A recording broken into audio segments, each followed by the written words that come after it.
Buenos dias and welcome to my channel. I've recently come back from a fabulous 2 weeks travelling around central and southern Mexico.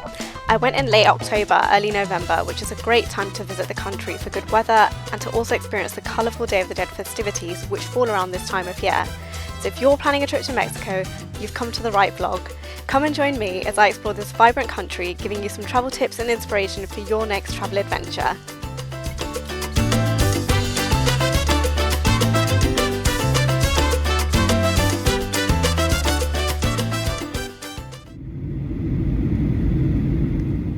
I flew into Mexico City from London, which was a pretty long flight, around 12 to 13 hours if you fly direct, but after all that travelling, I finally touched down in the sprawling metropolis of Mexico City, which is the 5th biggest city in the world and the oldest capital city in the Americas. As I was going to be arriving in Mexico City alone, I pre-booked a taxi collection from the airport and a couple of nights in a shared dorm at a hostel in the centrally located neighbourhood of Juarez. I'll be linking all of the hotels, restaurants, tour companies and other services I used throughout my trip, along with costs, on my Voyaging Virgo travel blog, to save mentioning them all here. To maximise my time in the city, I booked a couple of day trips to cover the city's highlights, kicking off my first day with a tour to colourful Coyoacan, one of the city's oldest neighbourhoods located around 10 kilometres south of the central Zocalo Square. Coyoacan is a really cute corner of the city, filled with narrow cobblestone streets and small plazas. It's a great place to spend a morning with museums, restaurants, cafes, cantinas and other cultural attractions to explore. And if you're an art fan, Coyoacan is also home to the Frida Kahlo Museum, also known as the Blue House, dedicated to the life and work of Mexican artist Frida Kahlo. Tickets sell out super fast though, so if you are interested in visiting, I recommend booking these at least a month before your planned trip. Next up on the itinerary for the day were the floating gardens of Xochimilco in the south of Mexico City. Xochimilco is an ancient Aztec canal network where hundreds of trajineras or gondolas await to paddle travellers and locals through the vast waterways. Boat trips on the canals are really popular with groups in search of a good time, as you can buy food and alcohol whilst on board from the various vendors floating by. But if, like me, booze cruising isn't your thing, you can still enjoy the canals, as it's fun to just sit back and take in the atmosphere as you gently float along. It's not every day you get personally serenaded by a mariachi band.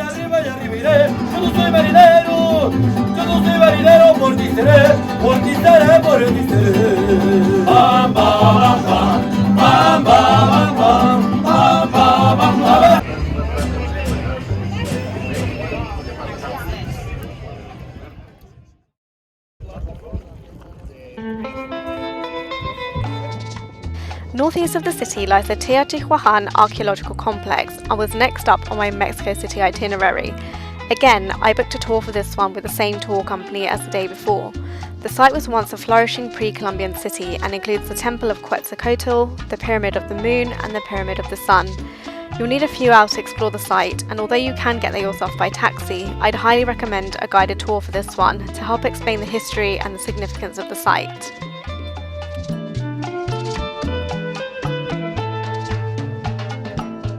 If your budget allows it, I would also really recommend booking onto a sunrise hot air balloon tour. They're quite pricey, which is why I chose not to do it, but a fellow traveller I met later on in my trip did it and he said he had a fantastic time and you get some really good aerial views of the pyramids. I sadly opted out of it due to cost, but in hindsight I probably should have done it.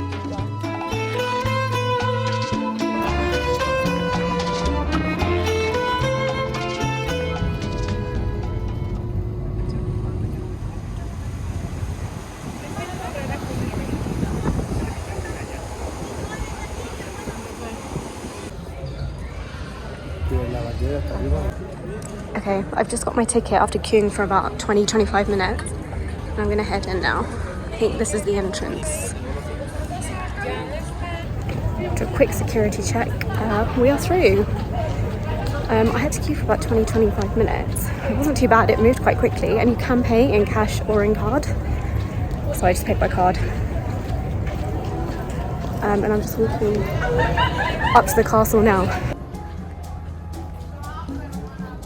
Chapultepec Castle is located in Chapultepec Park and is one of only 2 royal palaces in North America which has been inhabited by monarchs.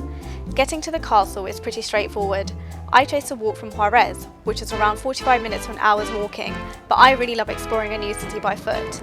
If you'd rather not walk, you can take a taxi or alternatively catch line 1 of the metro to Chapultepec metro station.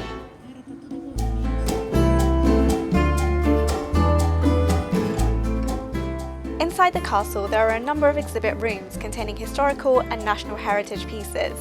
A lot of the information around the castle is in Spanish, however, so if you don't speak Spanish, it might be a bit difficult to fully appreciate the displays.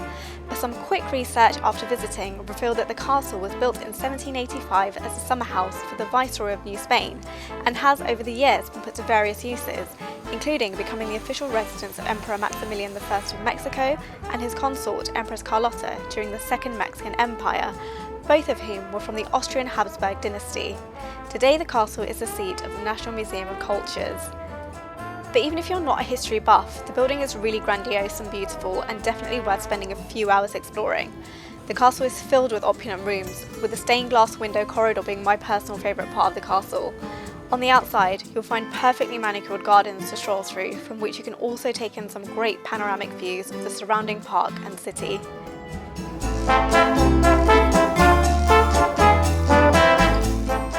A little random and maybe unknown fact about the castle that I learned is that this is where some of the scenes from Baz Luhrmann's adaptation of Romeo and Juliet, starring Claire Danes and Leonardo DiCaprio, were filmed.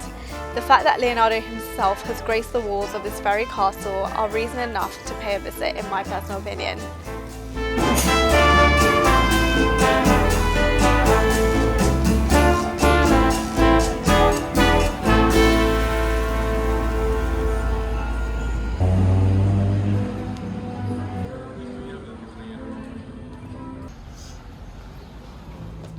On my fourth and final day in Mexico City, I headed to the historical centre, or Centro Histórico, which is home to some of the city's main landmarks and attractions. But first, to fuel my morning of sightseeing, I headed over to Pastelería Ideal for a caffeine and sugar boost.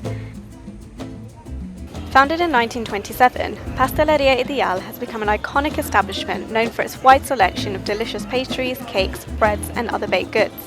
The bakery is popular for its impressive displays with towering shelves filled with an array of colourful and tempting treats. You'll definitely need some time here as you ponder what to buy, because you'll be spoiled for choice. The Zocalo Square is at the heart of the historical centre and is surrounded by iconic landmarks like the Metropolitan Cathedral and the National Palace, and is buzzing with energy day and night. I spent the morning learning about the ancient Aztec civilization at the Templo Mayor and perusing the variety of traditional handicrafts on offer by local street vendors. You see how she prepares this tlacoyo. Do you see? I was talking to Cecilia, I think, about The following day, I met up with travellers from my group tour and left Mexico City for Puebla. En route, we stopped over to visit a local community in San Pedro Tlahuac who inhabit the Chinampas, or ancient agricultural islands nestled just outside of Mexico City. The islands can be reached by navigating an intricate canal network aboard colourful traditional Mexican boats, and offer the perfect way to take in the verdant landscapes and vibrant flora that are characteristic of the area. Dating back to pre-Hispanic times, these floating gardens are a testament to the innovative farming techniques employed by the Aztec civilization, and we were lucky enough to meet some locals who still use ancient techniques to farm the land. We were even able to enjoy a homemade lunch using the fresh and organic produce we had hand-picked from the farm that morning.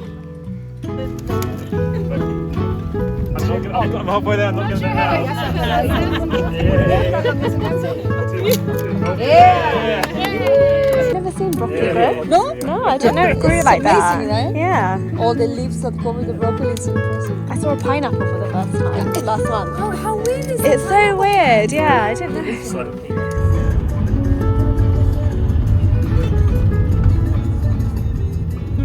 Later that afternoon, we arrived in the town of Puebla, which is around 3 hours drive from Mexico City, and is nestled between, and I'm going to get this wrong, Popocatépetl and Iztaccíhuatl volcanoes. As it was the lead up to Day of the Dead, we got to see all of the beautiful decorations and ofrendas on display around town.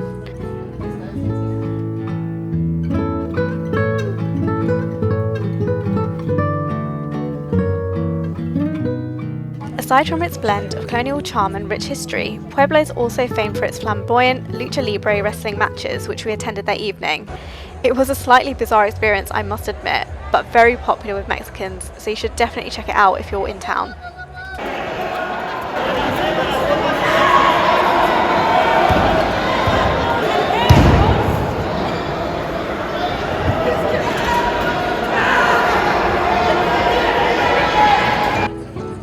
If you're visiting around the Day of the Dead, the town hosts a street parade which we were fortunate enough to see, but be sure to check the dates ahead of your arrival and to get there super early, as crowds start to gather several hours before showtime.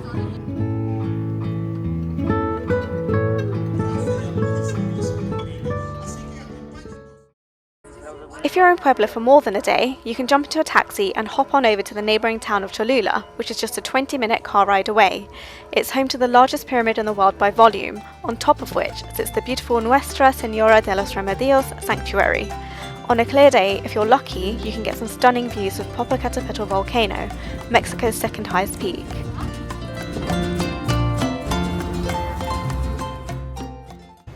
I had deliberately planned my trip so that I was in Oaxaca on the 1st and 2nd of November, which are the dates for the Day of the Dead. Oaxaca is among one of the best places in Mexico to experience the festivities, and it did not disappoint. The town became a kaleidoscope of colour, as every home, shop and restaurant was adorned with vibrant marigolds and carefully constructed ofrendas, or altars, honouring the memory of departed loved ones.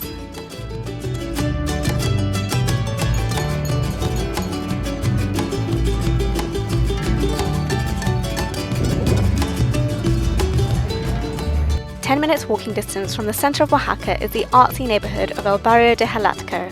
The barrio offers an escape from the noisy and crowded city centre and is bursting with colour and street art by Oaxacan and Zapotec artists. You can easily while away an afternoon wandering through its cobblestone streets, taking in the vibrantly painted facades and perusing the artisanal boutiques.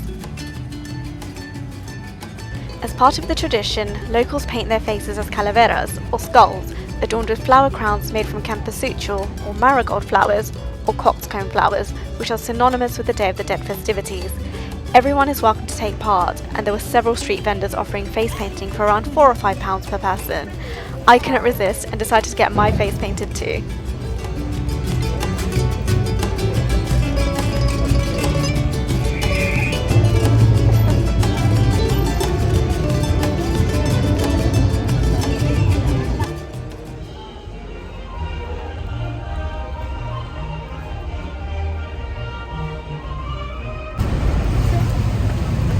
So I've just had my face painted.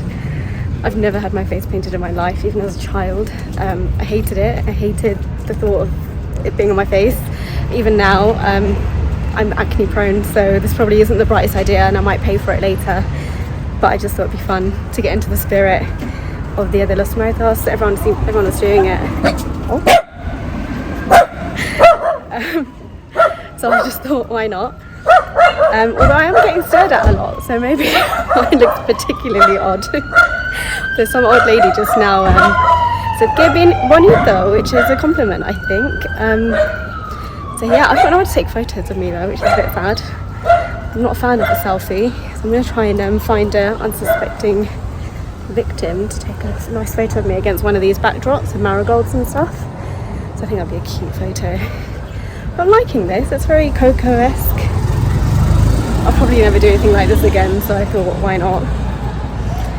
But yeah, I don't know whether I'll keep it on for the cemetery tour later. It might be a bit disrespectful. I'll check with Susanna, who's our guide, just to see whether it's appropriate or not. Otherwise I'll wash it off before we head out to the cemetery. But I haven't had dinner yet, so I'm going to have to walk into a restaurant and order dinner looking like this. Hopefully I don't look too crazy. I'm guessing there'll be other people with stuff on as well. And it's not just me by myself, with the only one with face paint on, trying to order a meal. But yeah.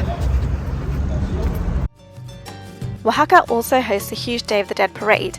Again, if you are planning on catching all of the Day of the Dead festivities, I highly advise checking the dates and times of any events so that you can plan your trip accordingly.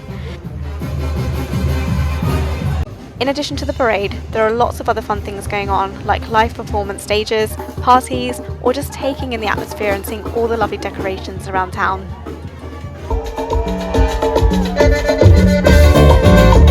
¡Y arriba la Secretaría de Turismo!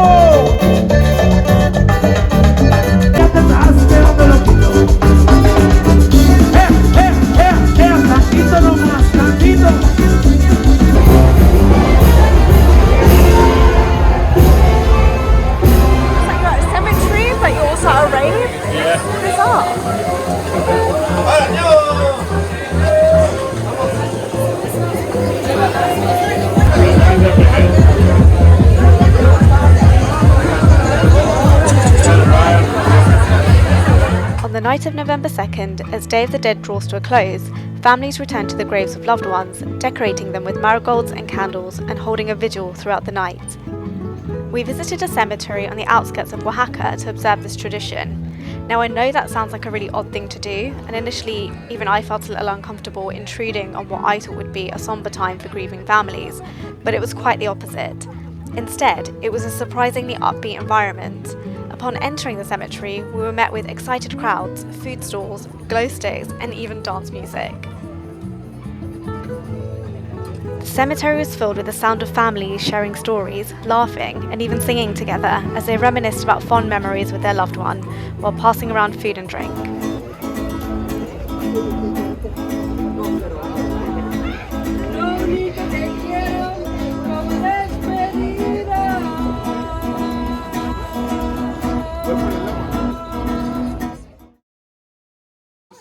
After a 13-hour and extremely windy bus journey from Oaxaca, we arrived in San Cristóbal de las Casas in the Chiapas state of Mexico. We spent the morning with the locals in a Cancun community, a group indigenous to the region, and learned about their way of life and traditional weaving techniques. Hola, buenos días. Yo me llamo Julia. Yo les voy a explicar sobre lo que hay acá en la casa. Primeramente les doy una bienvenida en Tzotzil. Okay, so welcome everybody.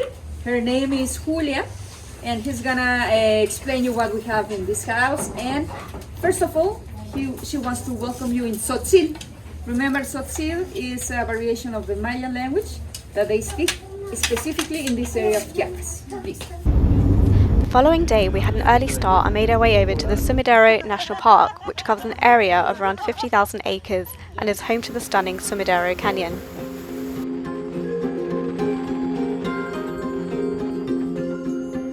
Nestled in the heart of Chiapas, the majestic Sumidero Canyon is a natural wonder created by a crack in the Earth's crust which was subsequently carved out through erosion by the Grijalva River over millions of years. The canyon can be reached in an hour by car from the town of San Cristóbal de las Casas and by boarding a boat at Chiapa de Corzo. Excursions then take you through the gorge by boat on a 2 to 3 hour trip.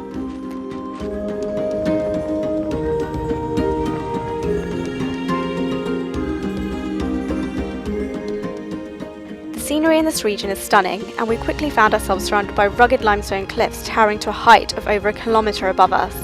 Along the way, we encountered cascading waterfalls, lush vegetation, and diverse wildlife, including river crocodiles basking in the sun.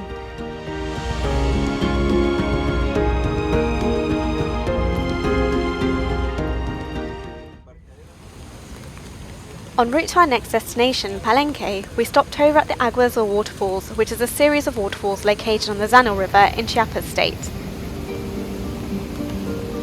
The name Agua Azul in Spanish translates as blue water, and Google Images suggested that we'd be met with idyllic crystal blue tranquil pools ripe for a refreshing dip. However, what we were met with was something slightly different.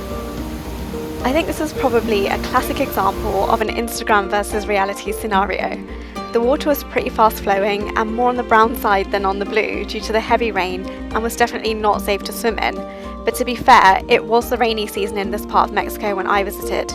I'm sure it does live up to its name during the dry season, and despite the rain, it was still really impressive and worth the stopover.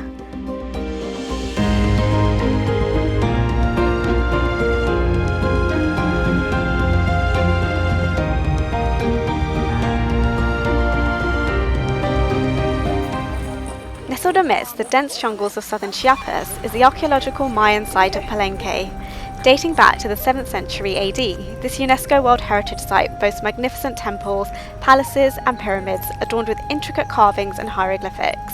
So, look, this is the tunnel. The grandeur of structures like the Temple of the Inscriptions, housing the tomb of the legendary ruler Pakal the Great, and the palace complex with its elegant courtyards and labyrinthine corridors, offers a glimpse into the Maya's sophisticated urban planning and spiritual beliefs.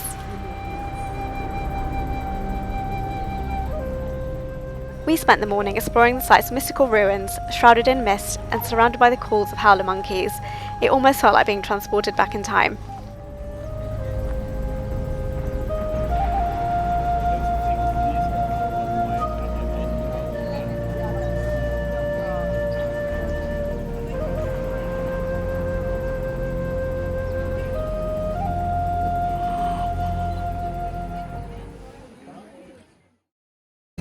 Leaving the steamy jungles of Chiapas behind us, we arrived in Merida, the capital city of the state of Yucatan and gateway to the Yucatan Peninsula. Known as the White City, Merida exudes an irresistible charm and captivates visitors with its blend of colonial grandeur, vibrant culture and warm hospitality. The cultural scene is alive with music, which can be experienced at one of Merida's many live music venues.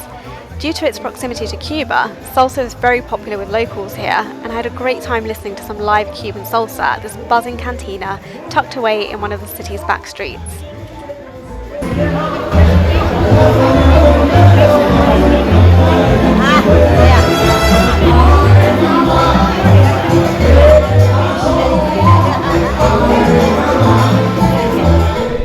So we've arrived at our first lot of cenotes. It looks like a small one, there's no one else here, so have it all to ourselves. The Yucatan Peninsula is home to the highest concentration of cenotes and was a major reason for my wanting to visit the area. Cenotes are natural sinkholes or limestone sink formations found abundantly in the Yucatan Peninsula of Mexico, which is home to around 6,000 of them. These geological formations are created over thousands of years as the limestone bedrock collapses, revealing underground rivers and caverns filled with fresh groundwater. Inside the cenotes, stalactites hang like icicles from the cavern ceilings, while stalagmites rise from the cavern floor, creating otherworldly landscapes. Some cenotes even have hidden chambers and underwater caves, popular with adventurous divers looking to uncover their underwater secrets.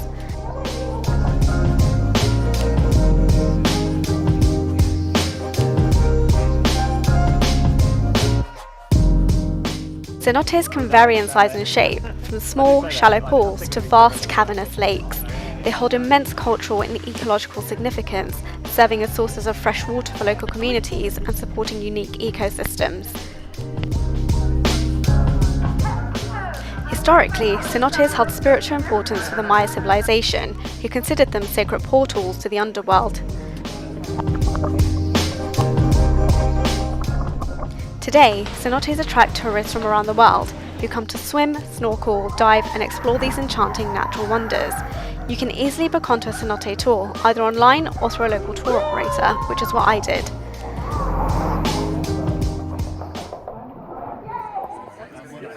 Leaving Merida behind, I headed towards the Caribbean coast, but first was a mandatory stop at the famous world wonder of Chichen Itza. The UNESCO World Heritage Site is located 75 miles east of Merida, but was built between the 9th and 12th century and was once a major city of the Maya civilization, serving as a hub for political, religious and economic activities.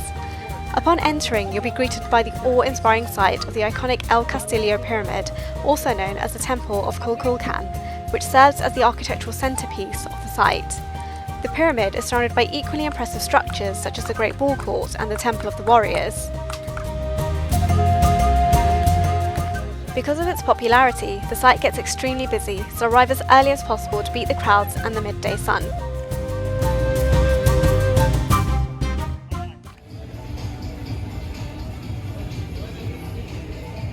The final stop on my Mexico itinerary was the resort town of Playa del Carmen on the Caribbean coast.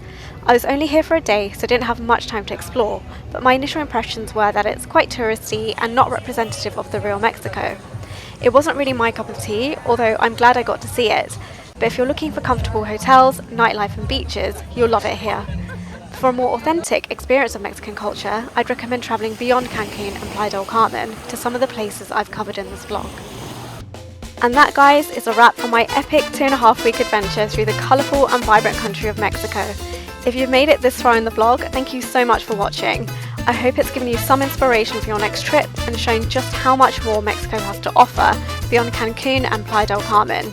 I couldn't include every single detail here, otherwise the vlog would have been super long, but I'm planning to write more informative vlogs on my Voyaging Virgo website, so please do check those out.